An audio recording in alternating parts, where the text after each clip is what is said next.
storied tradition as the world's foremost democracy. From our beginnings as a republic in a world of monarchies, all the way through the Cold War era in which we found ourselves surrounded by communist regimes, America has always carried the torch of democracy. Such a reputation creates a paradox. How is it that in the world's greatest democracy, barely half of the voting age population makes it to the polls for presidential elections? According to the Federal Election Commission, just 56% of eligible voters cast ballots in the 2008 presidential election. In the last 50 years, American voter turnout for presidential elections alone, and that's not to speak for congressional or local elections where the rates are even worse, has never exceeded 63%. These numbers might not have much meaning to you, but the fact that the U.S. ranks near the bottom of the list among all Democratic states in voter turnout definitely says something about the attitude of American voters. And that's the problem I'm addressing today, attitude. There's an incredible array of excuses Americans have for not voting. The Christian Science Monitor lists a couple, and it includes the ballot's too long, I'm busy, and there's even an urban legend that jury duty selection is drawn from voter lists, which isn't true.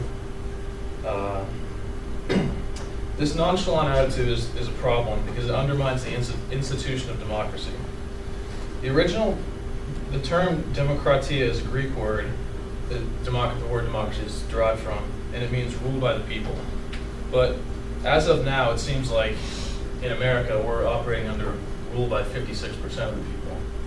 And that's not acceptable because it suggests that the remaining 44% do not think the question of who is president is important enough to take a couple minutes out on a Tuesday in November and vote. Even if your life wouldn't be greatly affected by who's in office, any office, not just the presidency, chances are you know somebody whose life would be. The best example I can give would be the fate of somebody who's in the military, whose life, what happens in their life is greatly affected by who would be president and the foreign policy that they would pursue. The question of whether or not to vote also takes a moral dimension.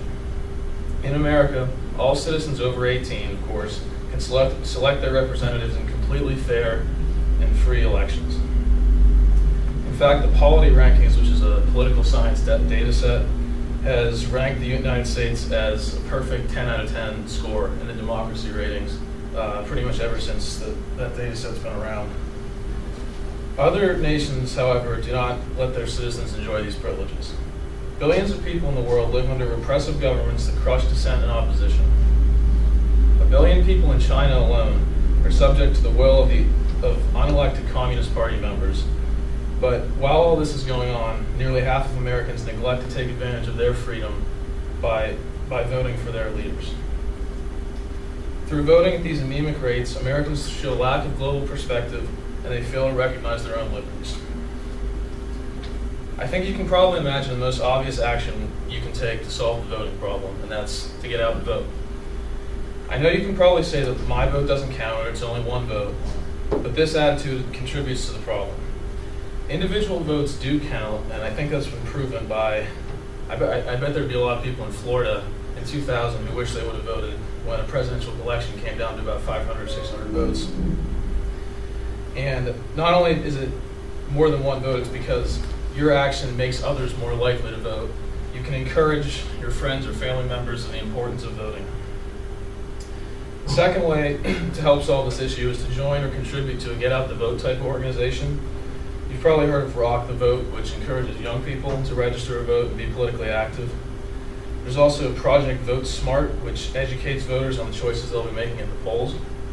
And of course, there's many, many organizations like this. Unlike many issues where your action might not affect a change, deciding to vote has a visible one-to-one correlation between action and change. Every person in this room is capable of taking meaningful action on this issue. By simply registering to vote, which takes about 10 minutes, then you have to mail something in, and heading to your local polling place on the first Tuesday in November, which shouldn't take more than about, I don't know, maybe half an hour to vote, you can do your part in making the United States a more complete democracy.